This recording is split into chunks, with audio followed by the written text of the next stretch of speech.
Y esto no para porque vamos a tope. En este caso vamos a hablar con Santiago Carbó, director de Economía Española en Funcas. Buenas noches, Santiago, ¿qué tal?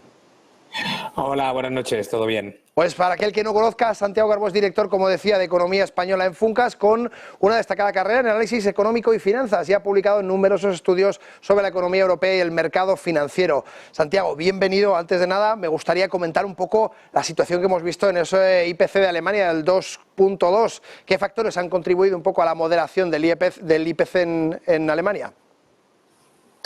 Bueno, probablemente hay un cierto factor histórico. Alemania es muy contraria a la inflación. Todos somos contrarios a la inflación, pero todos sabemos lo que pasó hace un siglo y probablemente eso siempre lo tienen en la recámara. Pero dicho esto, hay hechos, ¿no? Evidentemente el impacto de la subida de los tipos de interés y todo lo que aconteció con la subida del precio del gas, el cambio de modelo industrial, etcétera, ha bajado la demanda. Y cuando hay un bajón de demanda, lógicamente la inflación, que estaba de alguna manera muy calentita, pues va bajando y se está acercando al objetivo pues más rápido que los que empezamos a bajarla muy deprisa y ahora nos está costando mucho más, ¿no?, acercarnos al objetivo.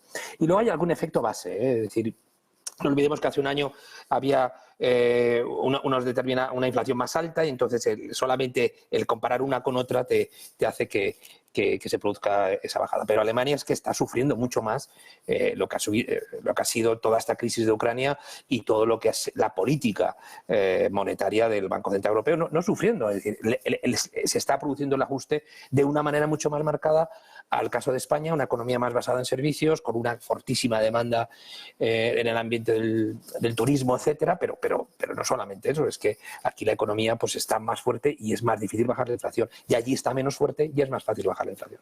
Santiago, justamente como dices, esa locomotora alemana que teníamos a pleno funcionamiento ha tirado el freno de mano. Hemos visto un crecimiento exiguo, prácticamente en cero, y por tanto, como bien dices, esa falta de crecimiento hace lógicamente que la inflación disminuya muy mucho. Cuéntame un poco cómo podría influir esta moderación dentro de la política del Banco Central Europeo, porque desde luego dentro de Europa Alemania es la punta de lanza, o lo ha sido por lo menos hasta ahora, hasta este frenazo que ha pegado.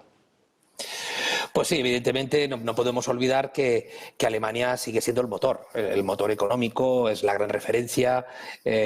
También es cierto que el Bundesbank fue de alguna manera el que dio la herencia al Banco Central Europeo, que de alguna manera trasladó esa filosofía de lucha contra la inflación, de tener cuidado cuando se alcanza ya el objetivo de inflación, pues de no relajar demasiado la política monetaria. Entonces, eso sigue influyendo. Pero también es verdad que el Banco Central Europeo ha ampliado miras. Después de la crisis de la deuda soberana, etcétera, se ha ido ampliando miras y ahora Alemania ya no pesa tanto. Pero dicho esto, evidentemente, el hecho de que algunos países se vayan acercando a ese objetivo del Banco Central Europeo, pues de alguna manera se crea una situación de confort más tranquila para que el Banco Central Europeo pues pueda seguir bajando lentamente, que yo creo que va a seguir siendo lentamente, los tipos poco a poco, ¿no? Es decir, si la mayoría de los países o el conjunto de los países y la media y sobre todo el núcleo duro pues está acercándose al objetivo, pues van a estar en una zona de mayor confort los decisores, el Consejo de Gobierno del Banco Central Europeo, para seguir bajando los tipos de interés, y de alguna manera se reactivará también la economía en aquellos países pues que están en una situación de un crecimiento más débil. Me preocupa un poco España, porque España realmente, si se bajan mucho los tipos, pues la economía se puede sobrecalentar, y no nos gustaría que se sobrecalentara, porque eso significaría algo de crecimiento más probablemente, pero también mayor inflación, o que nos costaría más bajar la inflación, porque a nosotros nos ha pillado con otro pie cambiado, quizás más favorable, pero que ahora una relajación excesiva del Banco Central Europeo nos podría perjudicar. Pues indudablemente, a mí me gustaría saber un poco qué receta ves tú más probable para que Europa, que en definitiva, como bien has dicho, sigue pasando por ese grandísimo motor que es Alemania, ¿cómo podría hacer Alemania para aumentar el crecimiento sin calentar esa economía, esa inflación que ahora mismo se está manteniendo muy bien? ¿Cuál crees que podría ser la receta más interesante, Thiago?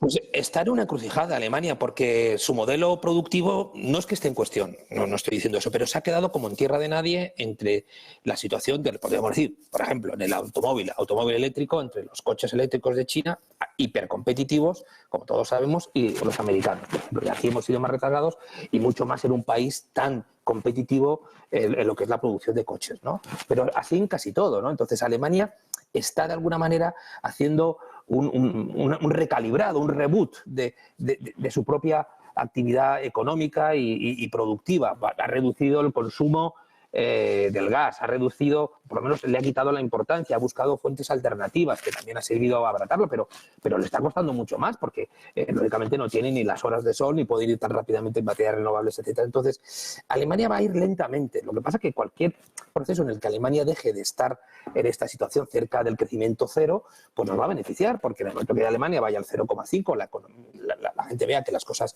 empiezan aunque sea luz al final del túnel, pero ya empiezan a tener una cierta alegría, pues probablemente la economía alemana, que lleva un tiempo pues de alguna manera tristona, pues también se reactivará. Aún así, bueno, seguimos los españoles estando muy beneficiados del turismo alemán, que lo hemos notado en ese sentido muy poco. Sí que a lo mejor lo hemos notado más en nuestras exportaciones a Alemania, porque evidentemente ahí, por el cambio de ese modelo productivo, que va a llevar más tiempo de lo que pensábamos, pues eso también ha ralentizado. Pero hemos tenido que buscar otros mercados. Al final, las exportaciones españolas se están comportando bien porque hemos sabido diversificar también los mercados.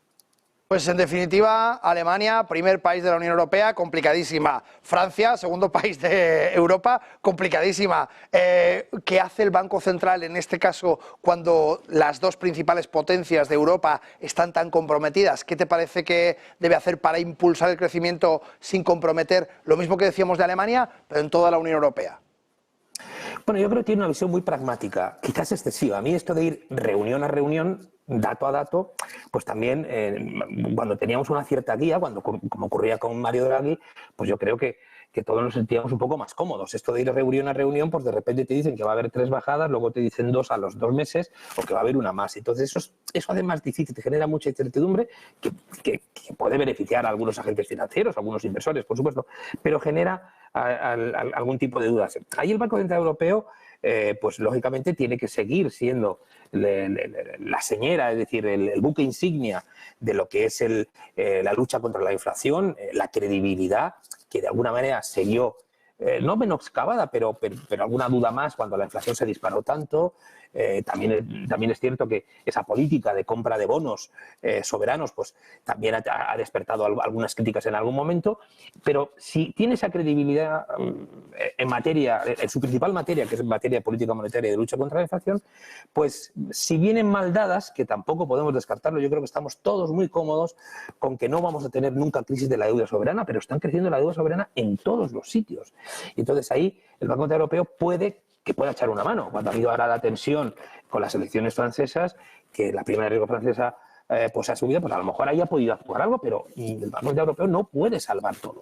Entonces, por eso es bueno que se vuelva a ganar la credibilidad, que intente imponer una cierta disciplina en los países, disciplina fiscal me refiero, porque desde luego nos hemos olvidado, ¿no?, que tenemos que tener una senda fiscal y eso me preocupa. Y ahí el Banco Central Europeo, no digo que se haya relajado, pero quizás se vio sobrepasado por la política europea y también por los acontecimientos. Primero fue la salida de la crisis financiera y de la deuda soberana hace 10 años y luego ha sido el impacto de la pandemia que obligó a seguir con esa política expansiva y luego pues llegó todo lo malo, podríamos decir, con el tema de la inflación, ¿no? Pero yo creo que tiene que ganar su credibilidad, tiene que seguir ganando su credibilidad y en eso tiene que tener muchas cautelas con la bajada de tipos para que no descarrile este proceso de lucha contra la inflación y que probablemente con el tiempo pueda también reactivar las economías que hasta ahora han sufrido más.